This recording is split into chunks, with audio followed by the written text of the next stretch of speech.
there is some merit behind who the messenger is. Period. Online. But I'll roll with it. But clearly, we would still be up here. So there's some merit behind who delivers the message. Been up there, should have had a fit. We'd still be up there. Right. Even Katie said,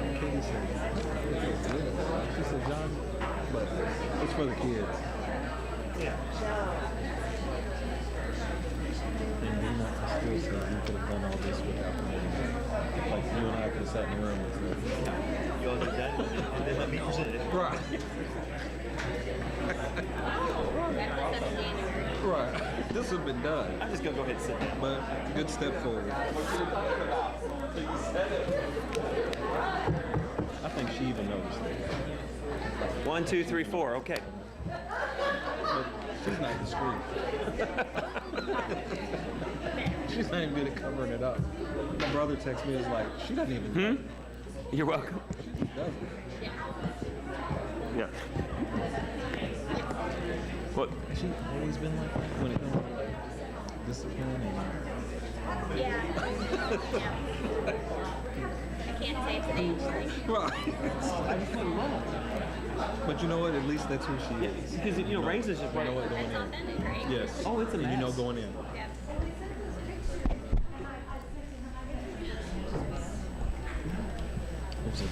It's been, years. Okay, welcome back.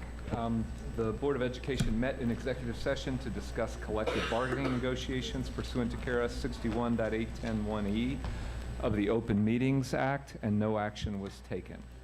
So now we will go back to the rest of the agenda. We are on item 8A, and I believe we have a report on opening day preparations for the school year about to begin. Dr. Hargens, you want to say anything? Or? Actually, we'll throw it right to Dr. Razor. Okay, take it away.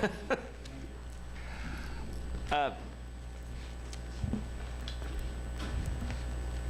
don't want anybody to think that we take the first day of school and the first days of school lightly. There's nothing that's more crucial, vital, essential, acute, pressing, pivotal, or acute. Some might even say critical. Than the first day of school. But I don't want to make light of this. This is something we take very seriously, but at the same time, this is something that we've put massive amounts of preparation into and has become a process that we evaluate each year that has become a cycle of continuous improvement with our first day task force, which meets literally year-round as soon as school gets up and running, preparing for the next year, learning from the lessons of the year before. Lots of proactive communication. We have an entire section of the website dedicated to back to school, featuring our bus finder, supply lists, how to enroll your child, all those things. And then for proactive enrollment, again, we go out into the communities with our mobile appmobile, making sure that we can get every child enrolled. Just in the last week, we've enrolled over 854 students, and as well as, I believe, 250 kindergartners. So we are still enrolling up until the final days, routing up until the final days for those students. When the first day of school hits, we do have a simple uniform process. We tag, we practice with the kids, we practice with our schools prior to that, where everybody knows the process. We have the same process going on regardless of what school you're at. And then it is just executing the plan. And to aid in execution and to aid with the contingencies in case they do arise, we have a mission control center where any school that's having difficulties on the first day of school can get in contact with us, and we can get special response teams to the school in case they would have a technology failure or a bus would not show up or anything else that might arise on the first day of school, as well as we have the transportation hotline for families. And now going live on August 8th, we will also have 313 HELP, which is our new customer service help desk line, which will be open, which will, all the calls coming into the district on the first day of school that will be coming through there. So if you have a transportation question, you'll call the 485 RIDE number. Anything else regarding to the first days of school, you'll call 313-HELP. I'm happy to answer any questions that you may have regarding our first day of school preparations and execution. Are there any questions for Dr. Razor? Chris?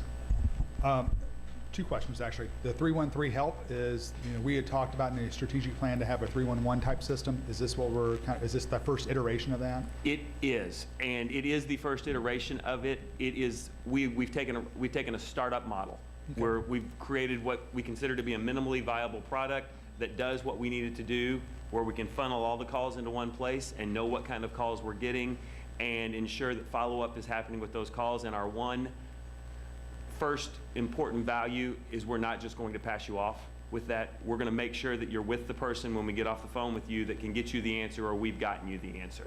And then it's only going to move from there as we go to get more digital, but to get it up and running quickly for the first day of school, we're going to just make sure that we take care of those things. But this will be a growing enterprise, and like I said, we're following a lean startup model. As it grows and as we see what we need, then we'll build up around it. Okay. Second question is, there's a new wrinkle in this year's first day of school, and the fact that we have a brand new school. So I'm curious to know if there are any extra supports to deal with anybody going to Norton Commons for the first time or anything surrounding that, because that is an unknown. That's not something we have had to deal with for, I don't know, let's see, Farmer celebrates 10 years today. I guess Ramsey's, what, 9? Or something like that. Well, we did get some practice last year with Alex Kennedy. That's true. Opening a new school. And what we did, Alex Kennedy is a little different because we had been bringing buses in and out of there the previous school year. But transportation officials and myself, as well as our safety officials, went to Norton Commons, I believe it was last Thursday, and literally walked the car rider line as if we were cars, looking at what the logistics of that would look like in true practice now, because we designed these when we had blueprints. Looked at the bus run lines, making sure that we could get buses in and out and those type of things. Also, since it is in a neighborhood setting, like many of our schools, there is a walk zone, so we had crosswalks identified and painted in, as well as one of the things we identified was on Kings Crown Drive, the road that Norton Commons Elementary is on, that there needed to be some stop signs near the school. So we got in touch with Metro, and they should be installing the stop signs in time for school to start. Anybody else? Steph? I was slated for the 5 a.m., the first meeting, Donna and I are going to be there, and we're going to be at Norton Commons at 5 a.m. What happens at 5 a.m.? I haven't ever really been up at 5 a.m., so I'm really excited for this. Nothing good happens after midnight, and I hope we don't find that out tonight. But I think by 5 a.m. all the foolishness has went away. That is when the morning shows tend to start.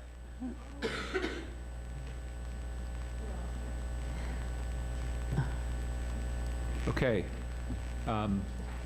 It is critical that the first Yes. first day of school go well, and I know that you guys have, and that the system has put a lot of effort into it, but it is a very serious obligation to get 101,000 kids to the right place and get them started on a positive foot. So thank you for the preparation, and we will all look forward with high expectations and bated breath to a successful launch.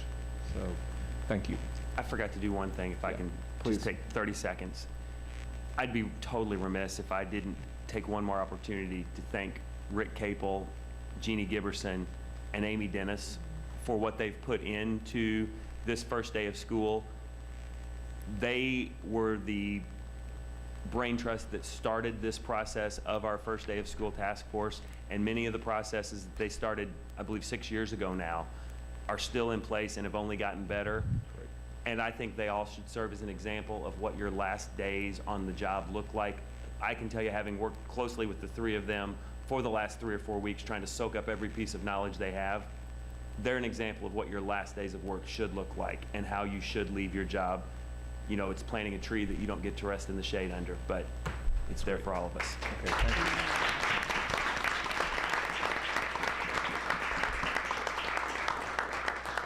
Well said. Is there a motion to accept this report? Mr. Brady moves, Seth seconds. All in favor? Unanimously adopted. Thank you. The last information item is an update on plans to improve human resources infrastructure and a status report on teacher hiring for the coming year. So, Dr. Parkins, would you like to introduce this? Actually, this is one of our, obviously, our priority areas, so I'm going to turn it right to them so they can give you the update. Great.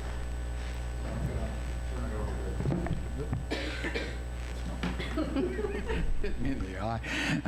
Turn it over to Tiffany to get us started, and we will move briskly. So we have one primary focus right now, and that is a teacher in every classroom in every school on the first day of school. So overall, we came to you last time to talk about what our restructure was going to look like and functions, and we're moving forward with all of those things, and there's a little bit of an overview. But our main focus right now is recruiting and staffing. Teachers, bus drivers, all those people we need to make sure the first day of school is successful. As far as the HR purpose statements and the work that we've been doing, we're divided into key areas. So we are reorganizing our staff to focus on recruiting and staffing, development for all levels of our employees, and then the Welcome Center and the Process Center, so that those functions are all separated out so that we are as efficient and effective as possible. We also have our benefits and our leave center. You saw this chart last time. You definitely can't see it well there.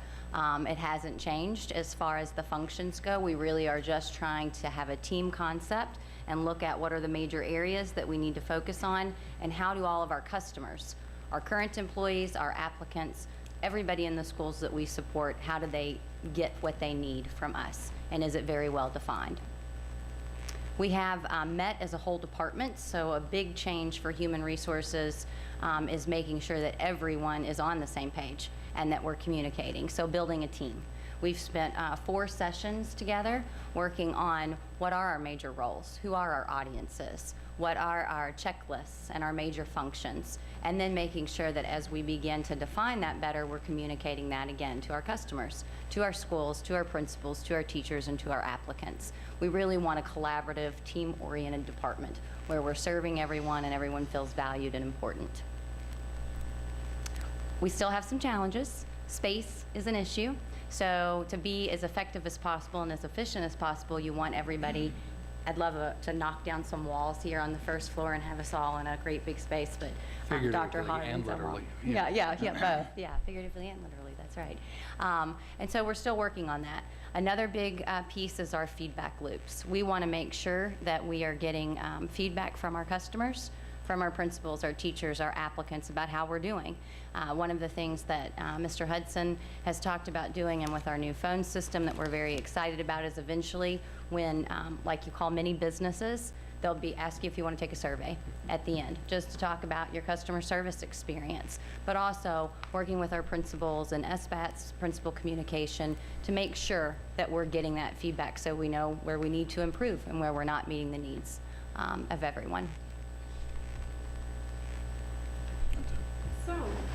They all do it together.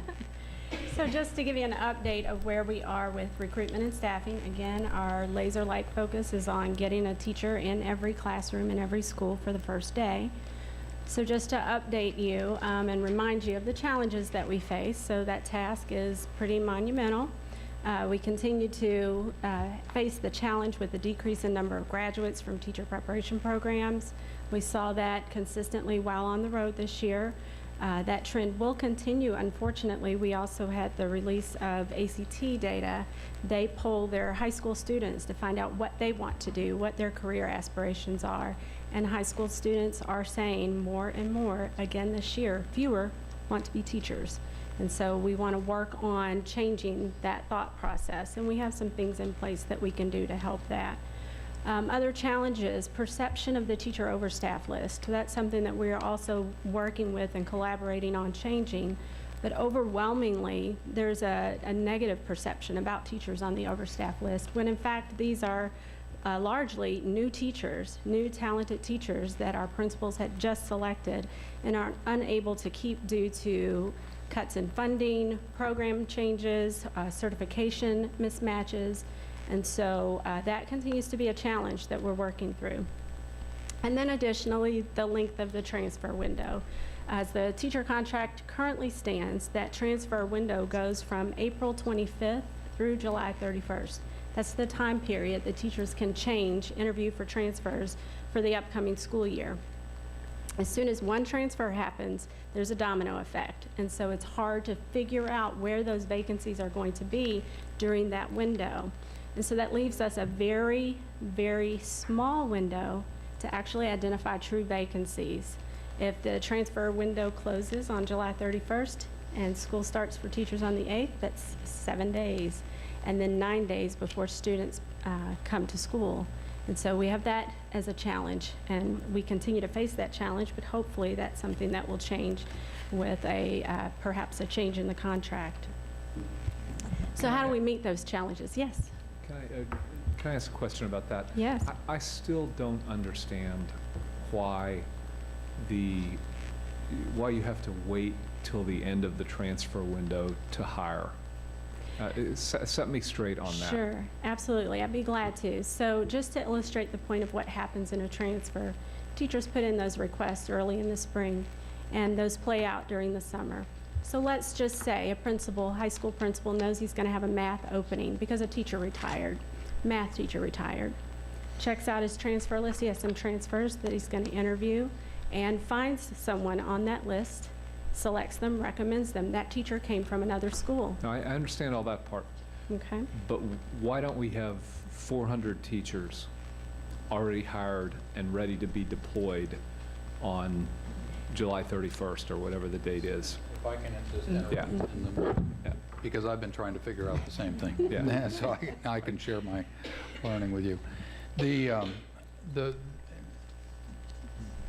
To put it simply, there is gamesmanship going on all through the district, because while Amy's exactly right, the overstaffed list has some wonderful people on it.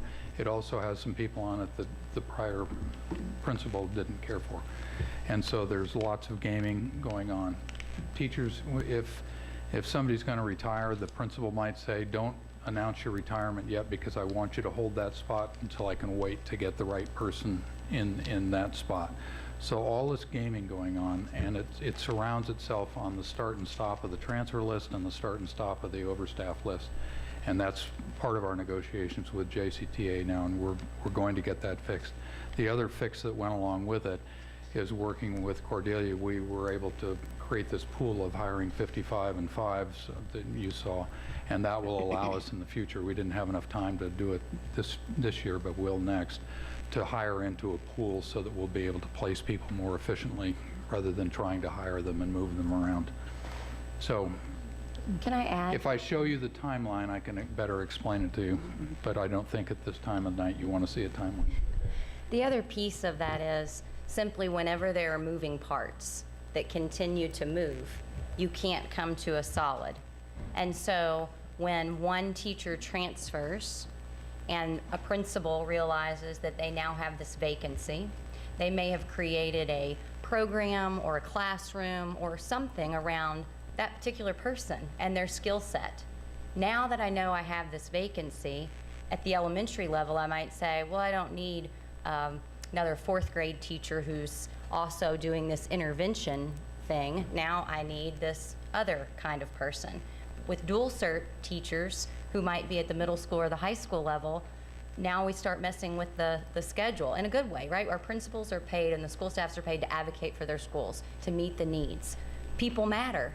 And so now that this person's gone, I'm going to change things a little. So now HR thinks math for math. No, maybe not. Because that school knows that they have another need. So we can never for sure pinpoint when we have teachers still transferring and moving around what exactly we're going to need in the end. And that makes the projection difficult. Okay. I'll just say one. You're like, okay, whatever.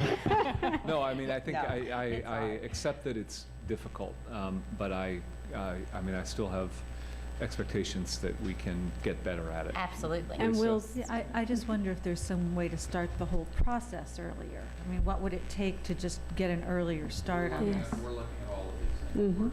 We're going to get this fixed. Yeah. And part of the element, and Amy, if you can't see under the chair, she's kicking me right now, because I believe that we can forecast a lot better of what our needs are. But back to data in terms of Infinite Campus, sometimes we don't have dual certs in there, and so we can't see that.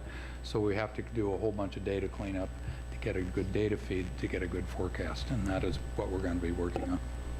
and I'll add, while some may appear to be gamesmanship, a lot of that is a talented principal trying to find talent in content areas that they need.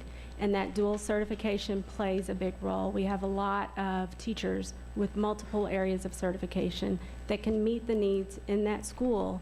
And so the needs as a peer to human resources change. And so that's what makes it difficult. So, and we look for dual certified teachers because we know it helps principals That's right. meet those needs, meet those schedule changes, add that one more section of science, and have that dual certified teacher teach it rather than hiring a science-only certified person. So that's what makes it difficult, but we are working on it. To continue to tell you about how we are meeting those challenges, we were on the road quite a bit. Our state does do very well to meet some of our needs, but we have to look outside. And so we attended 34 job fairs, many out of the state, several HBCUs, and we did launch the 55 in 5 initiative, which was an attempt to sign 55 teachers in the 5 weeks prior to school.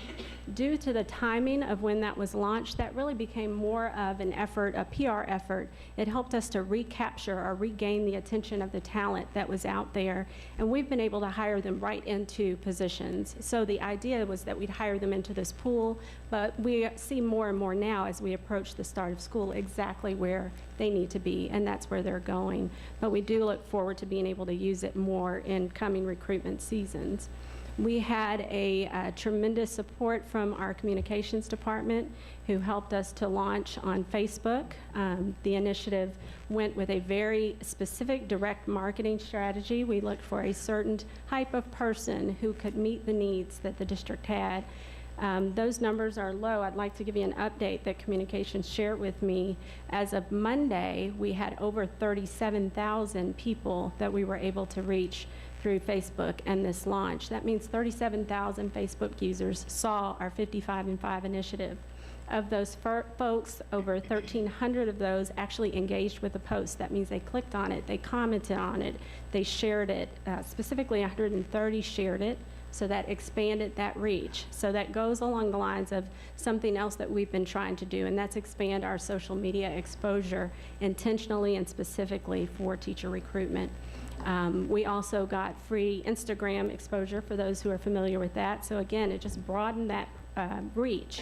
We set up a specific email account, which we monitor daily and engage with those applicants, make sure that we're getting them in, getting them interviewed. Our academic department also has assisted with interviewing those folks to help us during this busy time. So again, we're attracting and getting those folks in the door for our classrooms. So if we were to take a pulse, we've got over 100 new certified teachers signed as of this point. About 20 to 30 more have signed since this presentation was put together. We have contract signings going on for the next several days. We have some tomorrow, as a matter of fact. 50 additional recommendations at the time that this was printed that have come in. We process those all day long, every day during this time. The numbers will continue to grow as principals make recommendations. Another snapshot, just to give you an idea, and it's kind of hard to see up there, but I know you have it in front of you, just to tell you what we have hired, what we have signed so far, meeting our critical needs. So 21 math teachers, that's at the middle and high level, 13 science, middle and high, 11 dual certs, that's multiple certification areas, and those are not accounted for in those numbers. So that's 11 folks who have areas that we can meet, those critical needs areas in more than one area. ECE, moderate to severe especially, and thanks to our ECE department in helping us identify that talent. And for early childhood, and we will continue to recruit and use some creative methods for early childhood to meet those needs.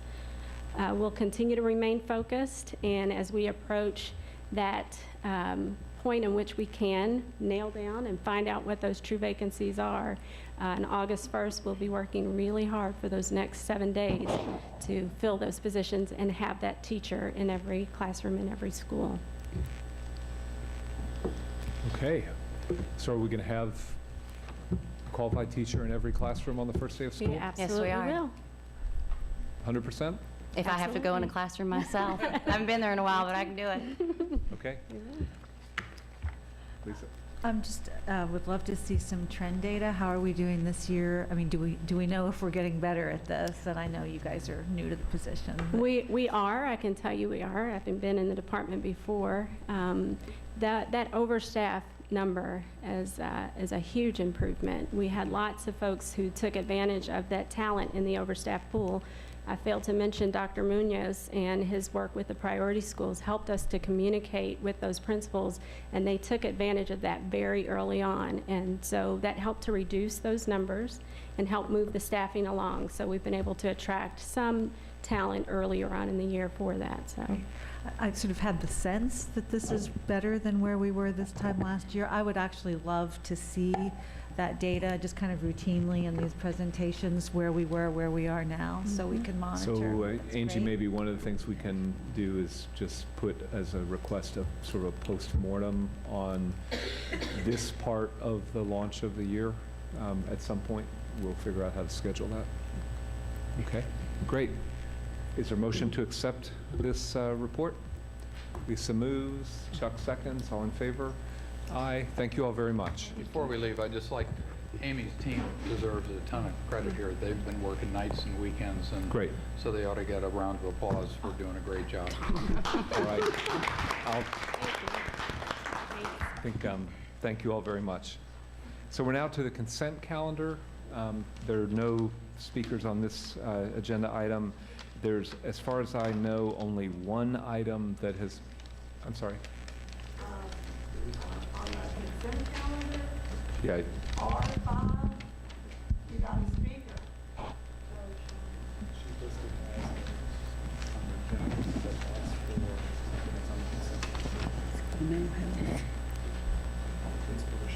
okay, R5. So that would be, sorry, Ms. Schurer, I had you in the non-agenda topics. Please come up and address item R5, which is approval of agreements with Shawnee Christian Healthcare Center, Inc. Apologies for the confusion. You have 3 minutes, one bell after 2.5. Once again, I stand before you with questions about the church-sponsored health clinic at the Academy at Shawnee, a tax-supported public school, especially in light of this same contract being in place again. The major troubling points for me in light of my devotion to the separation of church and state: the clinic is supported by Southeast Christian Church, a church with a particular understanding of Christianity which differs in many ways from other Christian churches, as well as from Jewish, Muslim, Buddhist, non-theists, and others. And yet they include in their statement of faith, which employees must sign, the idea that preventive care includes prayer and scripture for each person. Their faith considers abortion to be a sin. The many churches involved in the Kentucky Religious Coalition for Reproductive Choice do not agree. They support women to make the best choice for them and their family. Some girls have been the victims of rape, sometimes incest, sometimes their very life is at stake, sometimes the fetus has no chance of survival at birth or has died in utero. People have commented that they don't support women using abortion as birth control. Abortion is so much more expensive than birth control, ranging from $1,000 to $2,000 to $3,000, that such statements are without merit. What does this have to do with the students at Shawnee? I was told that a permission slip was sent home with students for their parents to approve or not their use of the clinic. I read the consent form. Using multi-syllable words about concepts and rules with no one to explain or answer questions does not seem to me to be the way to communicate with parents what their children will be subjected to when they utilize the clinic, especially those parents who don't speak English.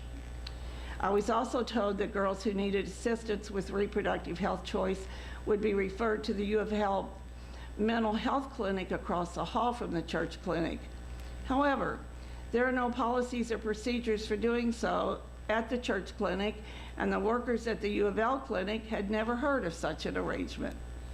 I expect to hear from Dr. Hargens about before school starts to share with me the documentation that will address those issues. Thank you.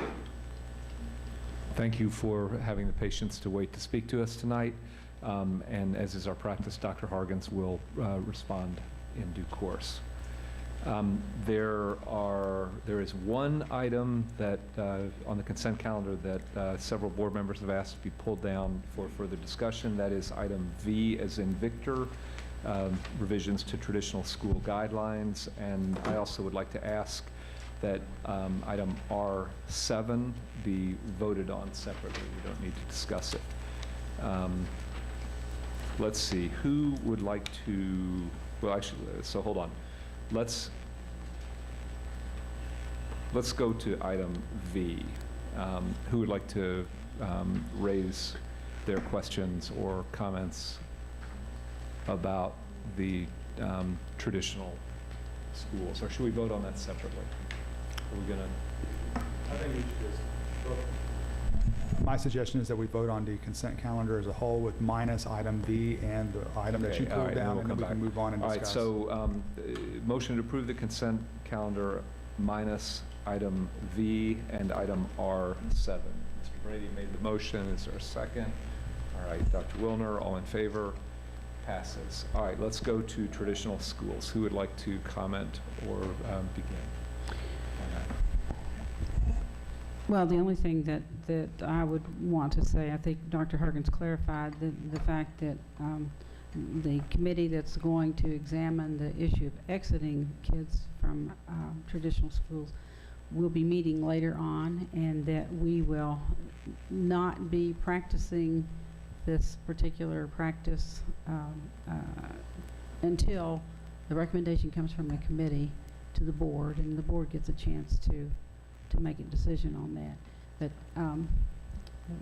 that is, I think that's my understanding of the way it is, and I'm satisfied with that. So as far as the other guidelines are concerned, I think everything was clear, and we made an improvement in the issue of changing addresses. So I'm okay with that. Okay, does anybody else? Dr. Hargens, the only thing I want to clarify on that, there's currently a board policy in place. So currently we will follow the board policy until something is brought forward to the board that is a change in board policy relative to exiting students. Well, and it's scheduled to be brought to the board September 27th, and of course, exiting happens at the end of the school year, so that'll be well in place before the end of the school year. All right. Does anybody else have any comment on exiting before we go to other issues? Okay, so I will just say I concur with Ms. Duncan's concern on this, and also with her satisfaction that this issue will be addressed with the rest of the magnet school issues. Okay, a couple people had other concerns. Chris? My concern has to deal with the attachment that is related to this item on page 5. There's a section in there that talks about discipline. This is the same concern I had as before. Ms. Branham, you're aware of this same concern, where there is the sentence that says, discipline policies and procedures of the traditional program are based upon the student code of conduct as adopted by the Board of Education.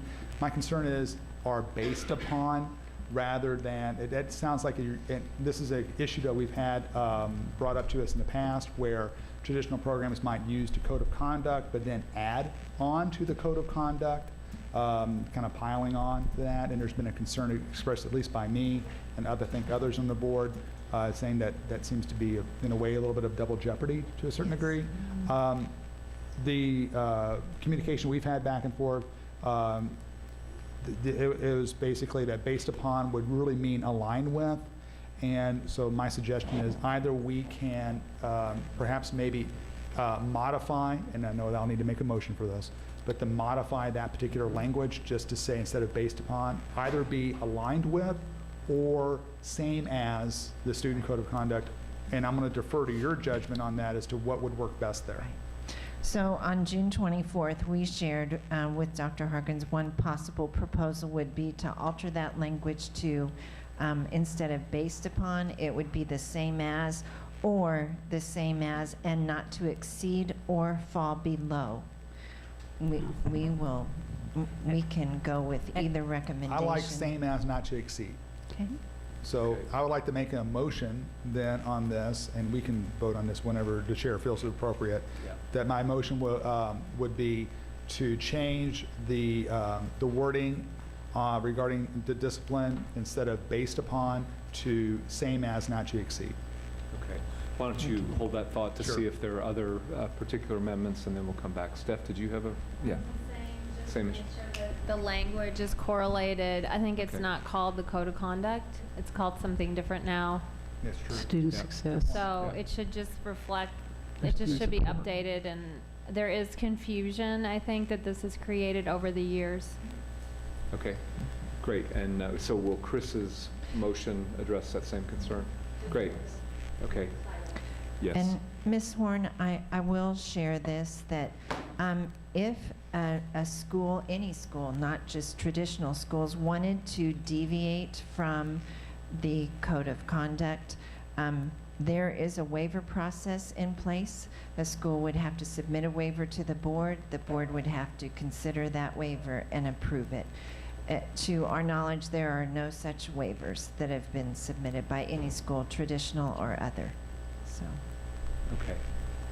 I think that's the end of comments on this issue. Chris, would you like to make your motion? Yes, once again, I'd like to make the motion that in regards to the section regarding discipline on page 5, that instead of using the words based upon, the words same as, not to exceed will be inserted there, plus that the title where it says Student Code of Conduct is actually aligned with what we're now calling that document. Okay, great. And otherwise, that the policy be adopted as submitted. That's Right? correct. Okay, that's a motion. Is there a second? Okay, Linda seconds. All in favor? All opposed? Okay, thank you. And on item R7, Wait, we still need, we just voted on the. Okay, Sorry. we said all, it was On 6 to the 1. amendment, and now we have to vote. No, I for don't think so. The consent There's only calendar. one amendment. Is that, There was only one, so. so we adopted the whole thing as amended? Oh, So that's okay. done, yeah. Right. Okay, and then on R7, I will recuse myself or abstain in this vote.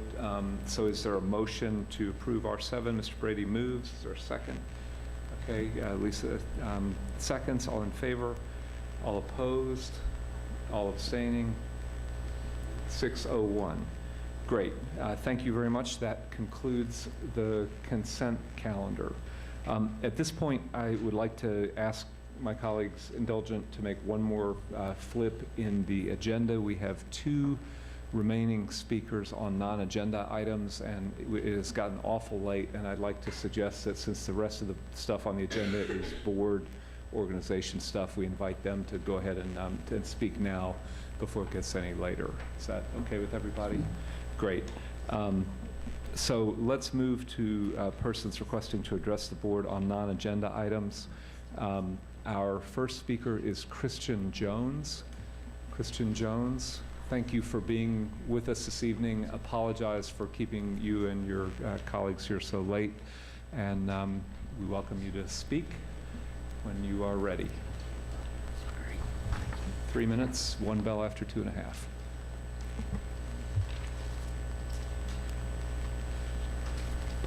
Let me begin when ready.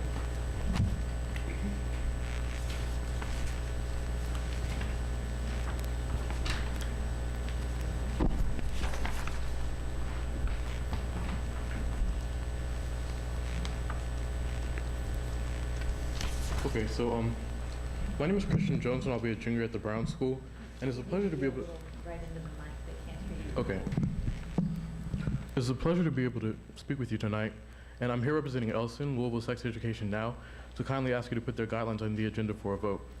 I'm representing Elson because I believe that comprehensive sex education is extremely important. So that's why I find myself here tonight instead of enjoying my last few weeks of summer. Did you know that half of Kentucky's high school students are sexually active, or that almost half didn't use condoms on their last sexual encounter? 1/5 of Kentucky's high school students have not been taught about HIV or AIDS in school. I'm being let down because our current guidelines do not empower my teachers to teach the national standards. Some teachers do not address the topic at all because they're under the impression that they're not supported by JCPS leadership. The current guidelines do not empower principals or SBDMs to incorporate consent, rape culture, or LGBT health in their curriculum. Comprehensive sex education would make me and my peers feel more safe and will help prepare us to make healthier choices. You, the honorable members of the school board, have the power to make sure students are equipped with accurate information about sex before they graduate high school. You can empower educators by telling them through the guidelines that they can teach sex education. These guidelines will help SBDMs feel secure that they are supported by the leaders in JCPS when they choose the curriculum that best fits their academic priorities. As the district's own Vision 2020 says, one of our fundamental objectives is to eliminate the gaps in educational outcomes for students. My experience as a JCPS student has taught me that beyond the educational outcomes, comprehensive sex education also prepares us to become the effective leaders and peer coaches mentioned in the plan. Comprehensive sexuality education provides students with information on an extensive variety of topics. These topics aren't only about sex, they also include healthy relationships, sexuality and gender expression, consent, STD, and pregnancy prevention and healthcare. A great thing about comprehensive sex ed is that it is inclusive to the LGBT community. Through comprehensive sex education, our schools could live up to the recently passed trans-inclusive policy because it would support educators in their efforts to not only address the issues that lead to bullying, but will also help reduce the homophobia and the transphobia that is allowed to grow in environments that ignore the root cause of the problem, fear of the unknown and silence. As the Vision's 2020 core value states, all students receive an education that gives them what they need to thrive through differentiated supports focused on removing social factors as a predictor of success. I strongly believe that this is what comprehensive sex ed offers. Again, I want to stress how important comprehensive sex education guidelines are in achieving this goal. Thank you for your time, and please consider our guidelines for the next agenda. Thank you very much, and we appreciate you being with us tonight.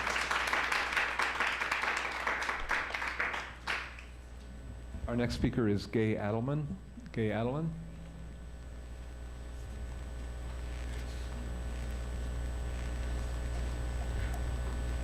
Ms. Adelman, thank you for being with us tonight. You have 3 minutes. One bell will ring after 2.5.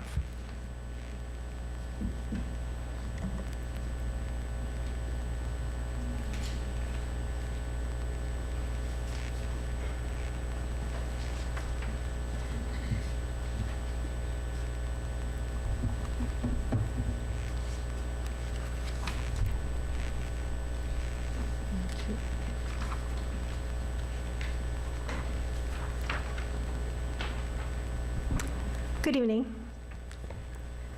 In a previous episode of How JCPS Turns, Superintendent Hargens mentioned that 3 JCPS seniors were awarded scholarships in excess of $1 million.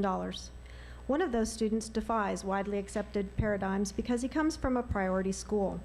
Not only did this student earn unprecedented scholarship dollars, but this valedictorian was accepted into several prestigious universities, as well as the Naval Academy and the Air Force Academy. This governor's scholar scored a 32 on his ACT, took 6 AP classes, as well as 2 dual credit classes at Morehead State. He wants to fly F-35s off the back of landing ships, become a career Marine officer, and eventually apply for the astronaut candidate program. My son, Peyton Adelman, is proof that a school's priority status means nothing about the opportunities that exist nor the quality of instruction or rigor available. He demonstrated that you can go to the lowest performing school in the state and still receive quality instruction. Get the best education possible. It's not the building, it's not the teachers. As long as you have someone to advocate for you, access to necessary wraparound services, and you're not trying to overcome the burdens of trauma and the effects of poverty without necessary resources. So, tonight's episode of As JCPS Turns, we will focus on disparities that prevent some students from achieving excellence with equity. I gave you a high school boundary map, and as you'll notice, there's a noticeable difference in the colors on this map, and basically I understand why we have this map the way that we do. It's in order to achieve integration. However, if it was about excellence with equity, we would be achieving integration by sending as many students from east to west as we send from west to east. And I understand that's not always easy to do, but we could by having more carrot and less stick. Make magnet schools attractive, promote the fact that Shawnee, where my son went, is an incredible opportunity. Help us get the word out that it's a meaningful bus ride, drive to get to a school in the West End. Instead, we take the most disenfranchised part of our population and further disenfranchise them by sending their kids across town. We separate them from their community, then we criticize them for not being involved parents. These kids can't stay for after-school activities sometimes, or assistance, or can't get the assistance they need because they might not have a way home. They may be on a bus for an hour each way to a school that's potentially no better than the one in their own neighborhood. Then, you'll notice that because we've bussed everyone from the West End out, and these other schools have the luxury of attending a school in their neighborhood, so we have no sense of community for these students, and their neighbor goes to a different school than the one they go to. So then we have to backfill. You'll notice Shawnee buses in from the Portland area. So again, we need to find a way to revisit this map and unwind it. We have students who want to come to our school. On the first day of school, we have 100 kids show up thinking that this is their school. We have to find a way to accommodate them. If they want to be in our school, we need to be able to find those economies of scale that we will get by allowing the school to be more economically scaled. I'm not sure what the right term is. So thank you, and I will be back next week to finish my story. Okay, thank you. And again, apologies for how late it has gotten. I am on, yeah. Okay, we now come to the board planning calendar. Everyone has had a chance to review it. Lisa, I believe you have a comment that we can kick this off with, and then we'll invite others. Actually, I'm going to repeat my request to get comprehensive sex ed on the discussion about that. These folks have been here again and again and have made so many excellent points, and would love to have a work session or something where we get to hear from them and have some discussion. The other thing that was really just board business, and it's the issue of our community conversations. And we've been sent in our board updates, 7 in this semester and 7 the next semester, these 14 community conversations. And I just wondered if we might, not tonight because it's too late, but have a conversation at some point about doing our community conversations differently, perhaps doing them jointly. I've got some ideas. You guys might, probably have ideas too, but I would love to just sort of brainstorm about how we could have community conversations that are more inclusive and engaging, and where we really get to hear from a cross-section of the community, and can maybe involve the JCPS staff more efficiently instead of having staff members come out to 14 separate community conversations over the year. So I would just love to have that conversation sometime. Chuck? I will extend an invite to every one of my board peers to the Southwest Community Festival. I'm having my community conversation there that entails having a booth for about 8 hours. So I would love to have your company. So that's October 8th. Great. At Sun Valley Park. Okay, I mean, follow up and, Yeah, make a I'll, suggestion. if you're open, then I'll schedule you. Yeah, I mean, I don't know whether anybody's open or not, but it's an intriguing idea. Chris? I also want to piggyback on Dr. Wilner's recall for a conversation about sex ed. Both her and I have called for this repeatedly. I did get some information back from the administration. One of the challenges about this is that, the board doesn't itself control curriculum. That's more at the SBDM level. And, a lot of principals, or not principals, but a lot of things that get taught are things that get tested. And that's just an unfortunate fact of life right now. And the last thing I think the board wants to do is add on an additional test. But that being said, there's got to be we got to find some way to being able to get after this type of this particular subject, because it's something that multiple board members have had concerns about. We've heard very elegant conversation surrounding this issue, but it's something we really, really need to discuss. Yeah, I'm just going to jump on board that train too. This has gone on.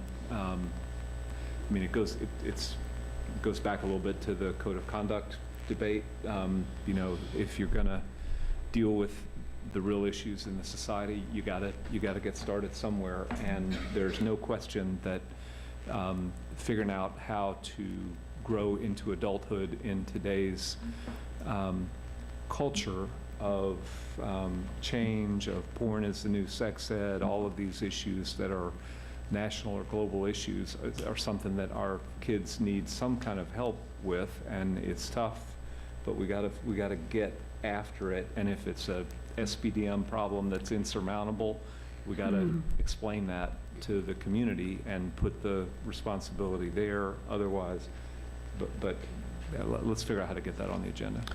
Well, and in relation to that, you know, everything that was taught is based on standards. We have standards, and our health standards, that's where it has to start. We've got to go to the Kentucky State Board of Education and begin this conversation there. That they're the ones that help approve the standards that everybody then follows or can teach. Okay, I mean, I think we're only responsible for JCPS, and there's I think a generalized call to let's figure this issue out. What other matters do people want? Steph? Heard about the facility committee. I know the board has a representative that we need to appoint, and other committee members have received their invitation. So I know this board member is interested in serving on that facility committee, so I, would like to know if my peers would like to support me to do that or not, so that I can join the other peers on the committee if I'm going to be on the committee. So I will confess I have lost track of where that stands. Let's take that as a to-do to get back to you and to the full board on that. Mike, can you comment? What is the purpose of the committee? It's my intention typically the way it works, it's my intention in August to bring forward to the board the 3 nominees for community representation who will bring with them a letter of interest in being on the committee. And usually, historically, when I have brought forth or someone else has brought forth those committee members, the board also elects their representative on that date.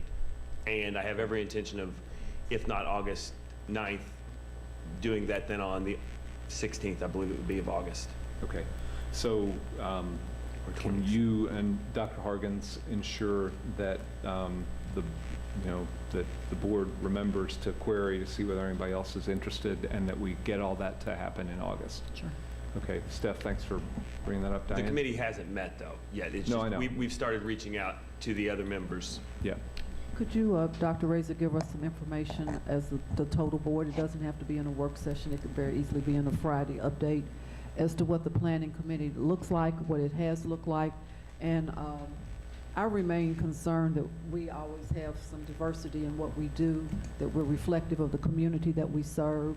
So I would like to see past participants in that committee. I had an opportunity to attend once for Board Member Hadaway, and what you're looking for, and there may be state statute since it's required that we have a committee in place, because it's important to be representative of the community that we serve.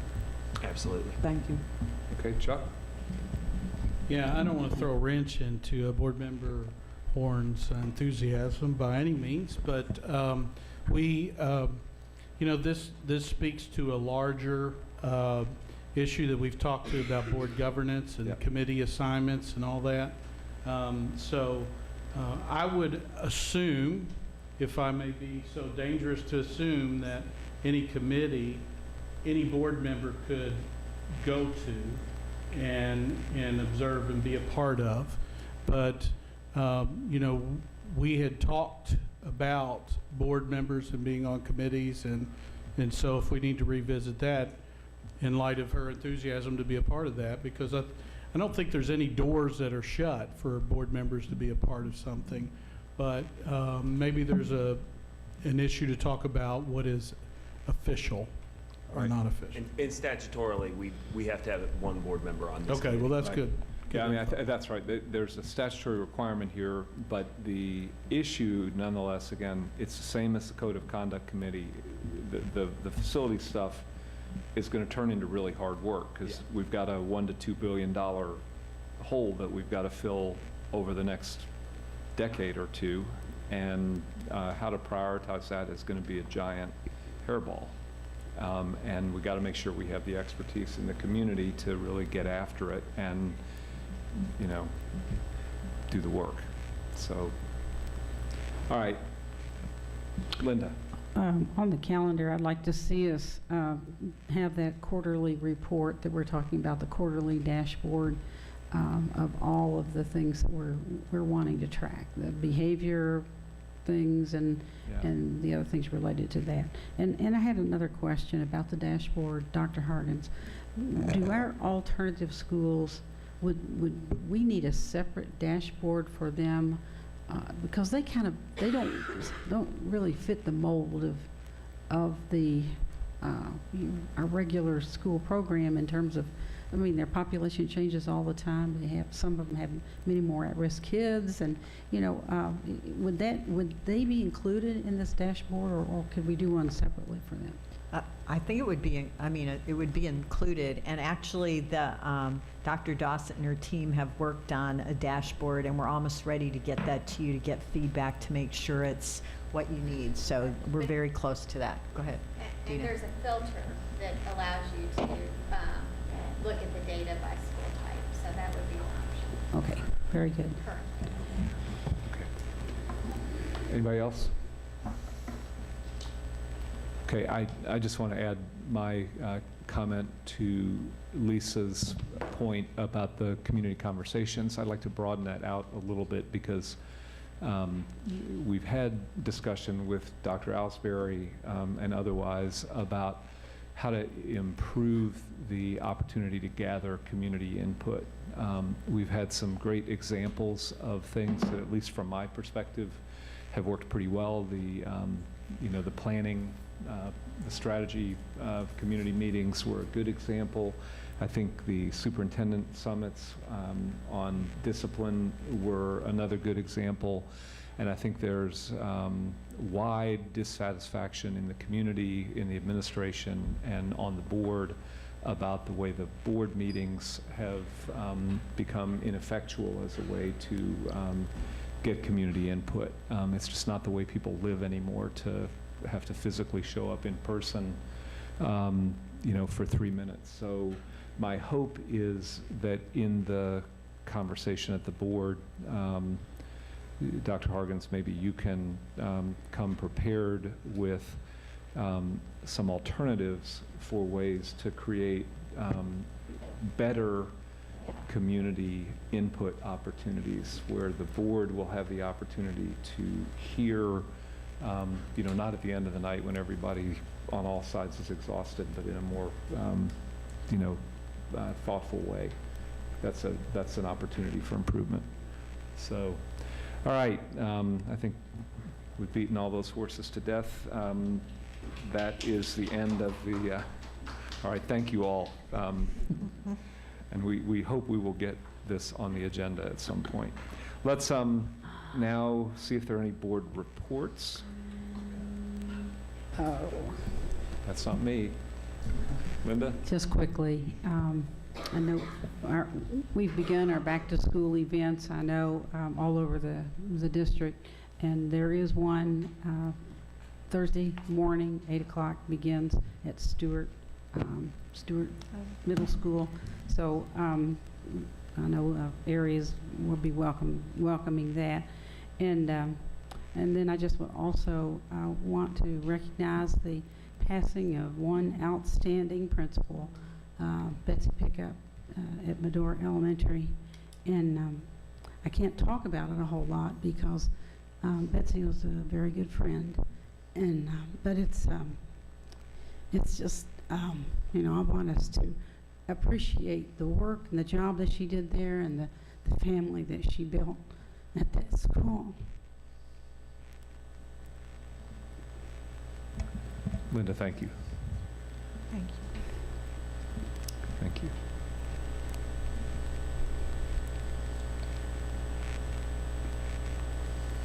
Appreciate your bringing that up. We'll come back to you if you have other things to comment I'm about. fine. No, that's it. Thank you. Thank you. Others? Diane? Just a couple of things I wanted to say and ask Dr. Harkins to comment on something. I had an opportunity, as I said earlier, to be at a function for the Fund for the Arts, and they handed out this token of their appreciation that says Jefferson County Public Schools, one of the top supporting companies for the arts. Thank you for building a stronger, more vibrant community through the arts. So I was just going to give it to Dr. Harkins upstairs, but she suggested that I bring it down and share it with the board, so that's what I'm doing at this time.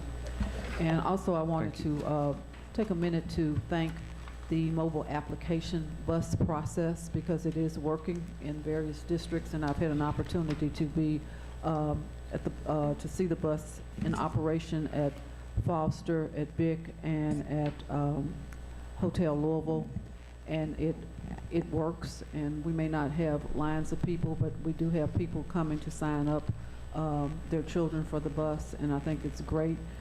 When I was at Bick this week, unfortunately, the bus broke down.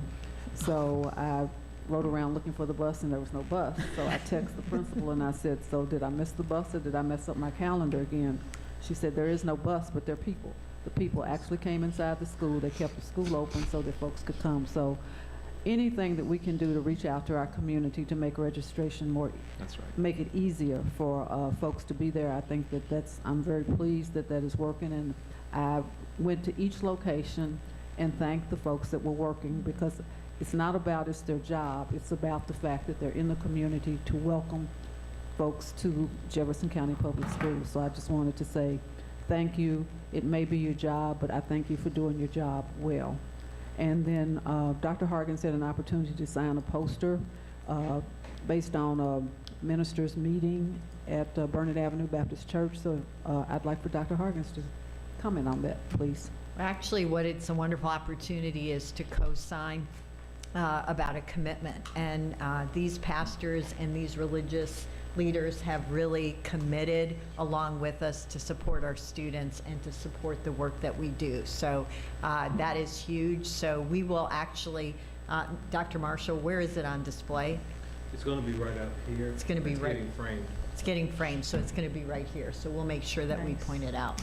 And I could also add that remember we talked about the concept of Males of Color Academy, and Dr. Marshall has been working on that, and we'll be bringing that back to the board in the next 6 weeks. And we'd like to get approval so that we could promote it for the showcase for the 17-18 school year. Wow. So more to come with a Males of Color Academy, Du Bois Academy is what Dr. Marshall refers to it as. Lisa. So I did submit a report in writing, but I see it hasn't been posted yet. So Angie, maybe you'll get that posted. So I've just been doing them in writing. I hope people read them. I did want to just comment on the Courier Journal Forum, A Way Forward. Something like 400 people in the room at Bellarmine. Was on the heroin and opioid epidemic here in Louisville. And it was very well done. I think the vast majority of the people in the room had a direct personal connection with the crisis, with the issue. Ms. Porter was there as well. Hannah Gadd's film was shown, the recent male grad. Very powerful, very moving, and I just think if this epidemic is in the community, then it's in JCPS as well. And so I just, we need to be part of the way forward and thinking through solutions, and I don't know what that looks like.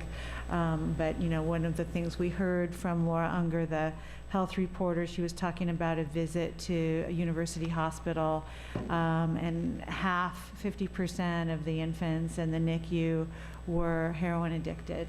And so, these are our future students. And so it was very eye-opening, very moving, very powerful. And so, thanks to the Courier Journal for setting this in motion, and thanks to Bellarmine and all the other groups that sponsored. But I just think it is something that we as a board, as a district, need to be aware of the force of this in our community. What did you say? Diane. Just quickly to comment with Lisa's, the mayor was there to recognize our students. And once again, if we let people know that they are doing a good job, then he made a special effort. She received a plaque talking about her participation, the fact that she pulled it together. It was, came to be because of the death of her uncle, I believe, but working with the Courier-Journal, there was someone there that helped put it together, and I had not seen it, so I had the opportunity that night to see it twice, because the first time there was a sound issue a little bit, but it was very moving. And again, I will go back to what I said earlier. We don't have anybody to lose, and in this case, parents had lost their children. So it was, she did a great job, and we should, if we ever see her, just say, I got to meet her and I told her what a great job she did. Yeah, I think if I can pile on, Mr. Brady and I both had the opportunity to see the movie and to participate in a conversation back in, was that long ago? Yeah, it was last academic year out at a church out Bardstown Road somewhere in Fern Creek. Yeah, it was very powerful, and I just agree with everything he said. Anything that JCPS could do, I think, in the coming year to get distribution of the film to student and family and JCPS family audiences would probably be a good thing. So, all right. Thank you for those board reports. Frank? I believe we need a vote on the planning calendar. Okay, then. Is there a motion to accept the planning calendar? Chris moves it. Steph seconds it. All in favor? Great. Thank you very much. Is there anything else that we have forgotten to do? Okay. Is there a motion to adjourn? Steph moves. Diane seconds. All in favor? Lots of motions from the audience. Great. Thank you all, and let's have a great start to the school year. Thanks, everybody, for all the work they've done to get ready.